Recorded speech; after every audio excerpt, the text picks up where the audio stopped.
이 시간에 두 번째로 조용히 믿으면 안 되나요? 라는 제목을 가지고 좀 살펴봤으면 좋겠습니다. 우리가 가끔 이런 얘기를 들어요. 기독교인들은 왜 종교적 신념을 아무 곳에서나 말하죠? 어느 곳에서나 하나님, 하나님 이렇게 이야기하죠?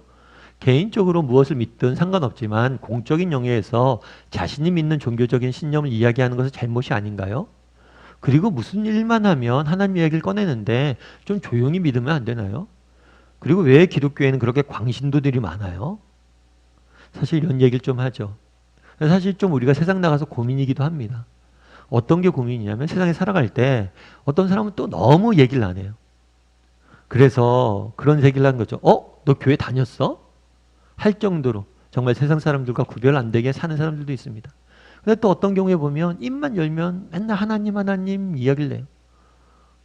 그런 경우는 넌 왜 그렇게 하나님 얘기를 많이 하냐? 맨날 교회 얘기밖에 안 하냐? 이렇게 이야기합니다. 그렇다면 이 부분에 대해서 우리는 어떻게 생각해야 될까요? 어떻게 바라봐야 될까요? 먼저 우리가 첫 번째로 생각해 볼 문제는 뭐냐면 신념의 문제예요. 신념의 문제. 예를 들면 그런 게 있죠. 우리 사회에는 가난한 사람들이 있습니다. 여러분, 가난한 사람들이 있으면 이 사람을 도와야 할까요? 여러분들은 어떻게 생각하세요? 가난한 사람을 도와야 한다고 생각하세요? 그렇다면 여러분들이 도와야 한다면 왜 도와야 해요? 왜 도와야 해요? 만약 어떤 사람이 그런 이야기를 할 수가 있겠죠.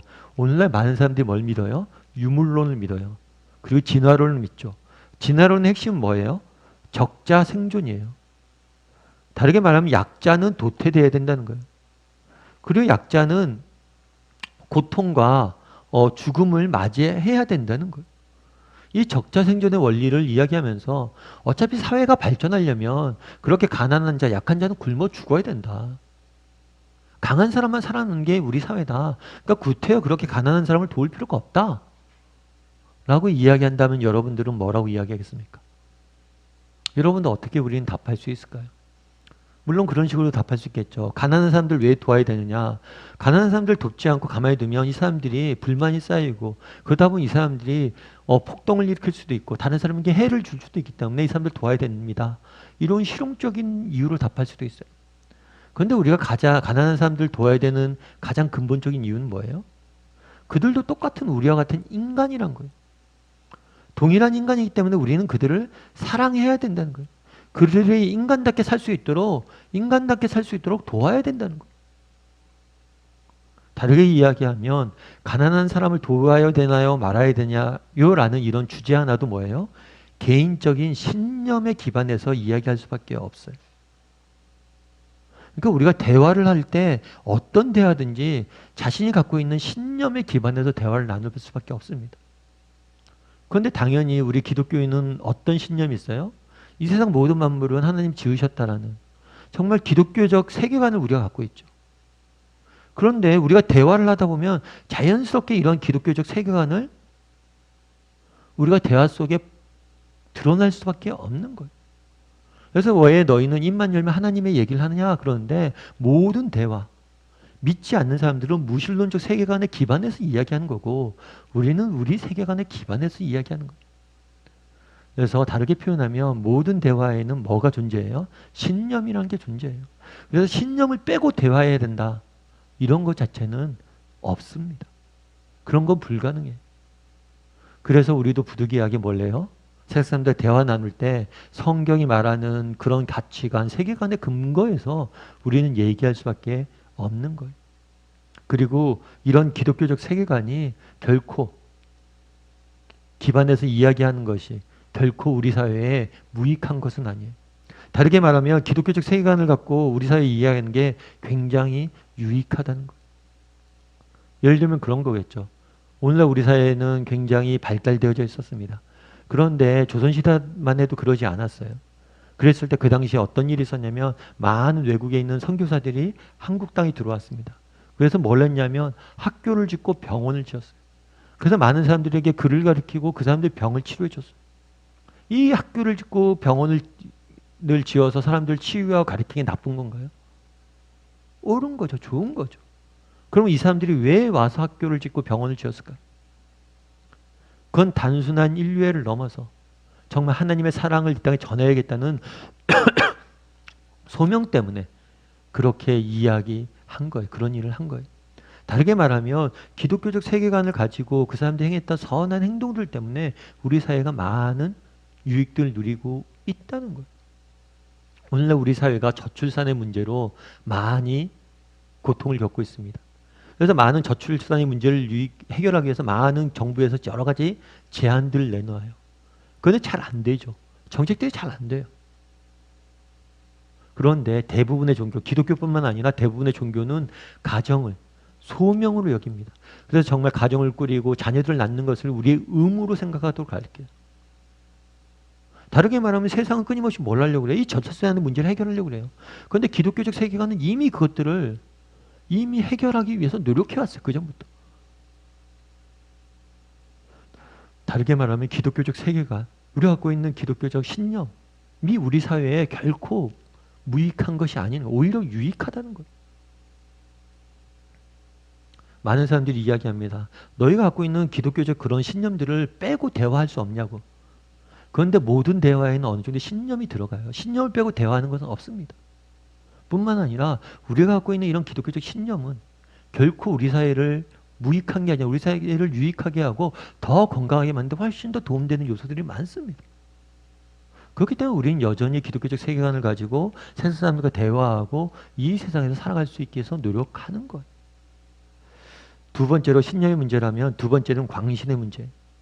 그런 이야기를 많이 하는 거죠. 야, 기독교인들 중에서 왜 이상하게 그렇게 광신자들이 많아요? 상식적으로 믿으면 안 돼요? 이렇게 이야기하는 거죠. 믿는 사람들은 되게 이상해 보인다고. 사실 이런 지적이 맞습니다. 일부 우리 기독교 내에는 어떤 사람들이 있어요? 이단이 있고 우리 기독교 내에는 이런 광신의 문제 때문에 우리도 많은 노력을 하고 있어요. 이런 것들을 없애기 위해서, 이런 것들을 빠지지 않기 위해서 우리가 많은 노력들을 하고 있습니다. 그런데 우리가 한 가지 기억할 것이 있어요. 이 광신의 문제는 기독교만의 문제는 아니란 거예요. 예를 들면 그런 거예요.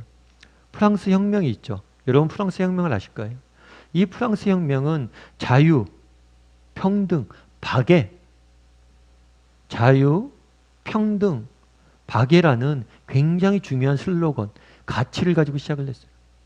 그런데 이 프랑스 혁명이 성공한 다음에 어떤 일이 있었냐면 공포 정치가 시작이 됐어요. 그러면서 어떤 일이 있었냐면 혁명의 적이다 라고 생각을 하고 수천 명을 죽였습니다. 프랑스 혁명이 추구했던 자유나 평등이나 박애, 이 정신이 나쁜 건가요? 프랑스 혁명을 했던 그 사람들이 나쁜 건가요? 그런데 이런 좋은 정신과 취지를 갖고 했더라도 그 중에 일부가 뭐예요? 잘못된 오류에 빠질 수 있다는 거예요. 단순히 기독교만의 광신이 문제가 있는 게 아니라 이 세상의 모든 신념은 뭘 가질 수 있어요? 이 광신의 문제를 포함할 수 있다는 거예요. 여러분 우리는 요즘 민족주의가 있습니다. 민족을 사랑하는 게 나쁠까요? 민족을 사랑하는 게 나쁘진 않아요. 그런데 민족주의 중에서도 좀 광적인 민족주의가 있죠. 대표적인 예가 뭐예요? 나치즘이죠.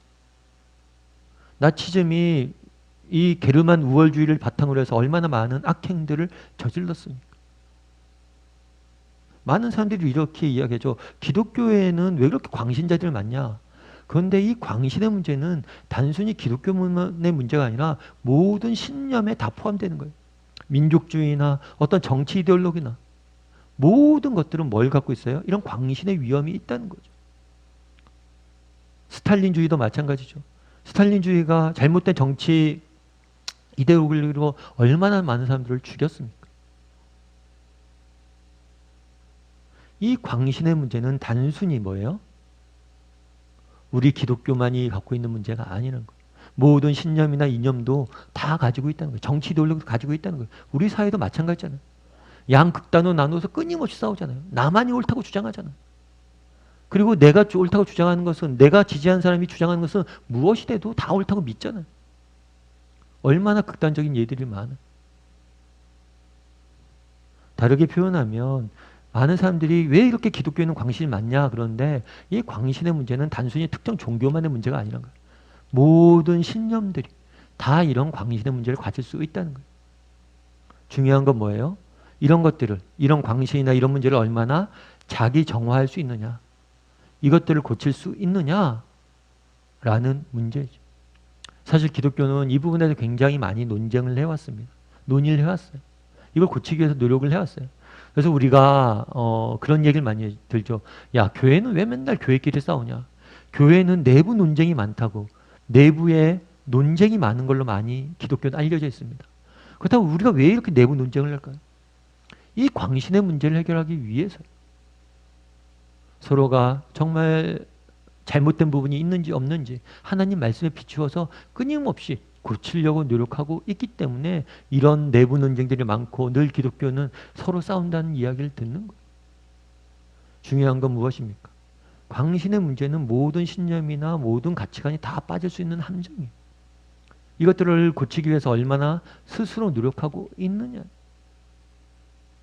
교회는 그동안 이 문제를 위해서 스스로 고치기 위해서 노력해 왔다는 거예요. 지난번에도 한번 말씀드렸죠. 기독교회는 다른 종교와 다르게 다양성을 인정을 합니다. 다양한 목소리를 내는 걸 인정을 해요. 그래서 코로나 같은 시기에 있으면 예를 들어서 그런 거겠죠. 카톨릭 같은 경우에 그런 거예요. 카톨릭 같은 경우에 중앙에서 야, 미사 드리지 마라. 그럼 다 안 드려요. 그런데 우리는 많은 교계 지도자들이 이번엔 예배를 비대면으로 드립시다. 그래서 개교회에서 아니다, 우리는 안 하겠다. 이렇게 이야기하는 데도 있습니다. 구조 자체가 기독교는 다양한 목소리를 낼 수 있도록 해놓았습니다. 그렇다면 왜 이렇게 해놨을까요? 이것이 이러한 오류를 방지하는 거예요. 왜냐하면 정말 큰 광신, 나치즘을 보세요. 온 국가가 하나의 이념으로 사로잡히니까 다양한 목소리를 못 내게 하니까 얼마나 악행을 저질렀어요. 이 다양성이 보장될 때 우리는 광신의 문제를 해결할 수 있는 거예요. 다르게 표현하면 기독교의 존재 양식, 이것은 광신의 위험에 빠질 수 있는 것들로부터 구조적으로 빠지게 않게 하기 위해서 노력해 왔다는 거. 오히려 이 다양성의 문제로 인해서 맨날 너희는 서로 싸우냐 이런 오해도 받았지만 이걸 통해서 우리는 끊임없이 자기 정화를 해왔다는 거예요. 뿐만 아니라 기독교는 가장 중요한 기준이 있어요. 그것은 말씀이에요. 말씀. 다르게 표현하면 기독교는 외적 기준에 의해서 우리 스스로를 판단합니다. 우리가 광신에 빠지는 이유, 그리고 자신이 잘못된 길을 갔을 때 더 가게 되는 이유, 그것은 외적 기준이 없어서 그래요. 내 스스로 판단하고 내부에서 판단하기 때문이에요. 요즘 우리들 SNS 많이 하죠. SNS 하다 보면 되게 특징이 있어요.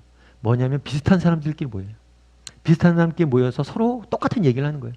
그러다 보니까 온 세상이 그런 줄 알아요. 그러다 보니까 오류에 빠지는 거예요. 다르게 표현하면 우리가 객관적인 기준에 비추어 자신의 모습을 늘 비춰 봐야 돼요. 그래야지만 우리는 잘못된 길로 빠지지 않을 수 있어요. 기독교의 가장 중요한 특징은 뭐냐면 이 말씀에 있어요. 말씀에 비추어서 끊임없이 우리의 모습을 비춰보고 옳은지 스스로 판단하도록 기독교는 가르치고 있습니다. 그렇기 때문에 기독교는 이 자기 정화의 힘이 훨씬 큰 거예요. 첫 번째로 우리는 신념의 문제를 살펴봤습니다. 모든 신념, 우리가 어떤 대화를 할 때 신념을 배제하고 대화할 수는 없어요. 그리고 두 번째로 광신의 문제를 살펴봤습니다. 모든 신념은, 종교를 떠나서 모든 신념은 광신에 빠질 위험성이 있어요.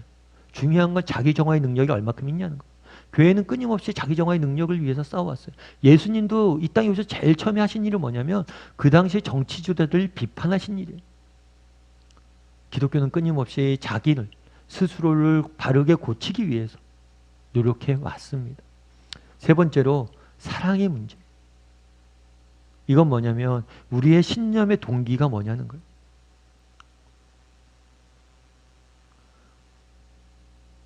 이 신념이 광신으로 빠지거나 신념이 잘못된 길로 가는 가장 중요한 이유 중에 하나는 뭐냐면 동기를 잃어버리고 수단이 목적이 되고 수단이 동기가 될 때 이런 걸 빠지는 거예요. 결국에 우리에게 중요한 건 뭐예요? 사랑이에요. 우리 신념의 동기가 뭐냐는 거예요. 기독교가 가르치는 이 신념의 가치관 동기는 뭐예요? 바로 사랑이에요. 사랑.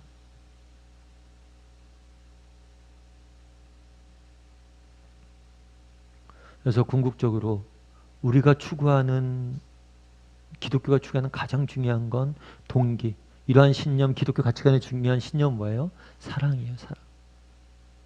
이 사랑을 우리가 잃어버리지 않고 끝까지 붙잡고 있을 때 우리는 뭘 할 수 있는 거예요? 잘못된 광신이나 잘못된 길에 빠지지 않고 우리는 갈 수 있는 거죠. 제가 언젠가 한번 말씀드려봤던 적이 있는 것 같아요. 김영석 교수님이라고 있는데 이분은 100세를 살다 보니 이런 책을 쓰시기도 하셨어요. 연세가 많으세요. 100세가 되셨으니까. 그래서 우리나라 근현대사를 다 거쳤죠. 그래서 그분이 그런 이야기를 하더라고요. 자기가 이렇게 100세를 살아보니까 진짜 중요한 게 한 가지 있다고. 그건 뭐냐면 자기는 불교에서 뭐라고 했냐면 고해라고 해요. 인생은 고해다. 인생은 고통의 바다다. 인생은 고통이 가득한 고통의 바다다. 이 불교의 고해라는 가르침은 잘못된 것임을 느꼈대요. 왜냐하면 인생은 고해가 아니란 거예요. 자기가 살아보니까. 자기는 6.25 전쟁도 경험했어요. 정말 우리 근현대사의 많은 아픔들을 경험했어요.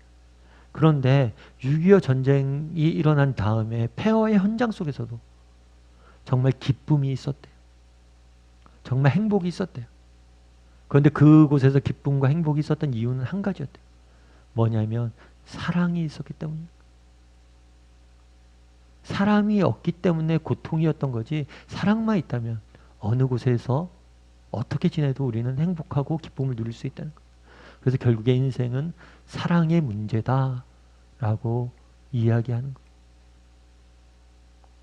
많은 사람들이 이야기합니다. 기독교는 왜 이렇게 이렇게 광신자도 많고 또 기독교 맨날 입만 열면 그렇게 이야기합니까?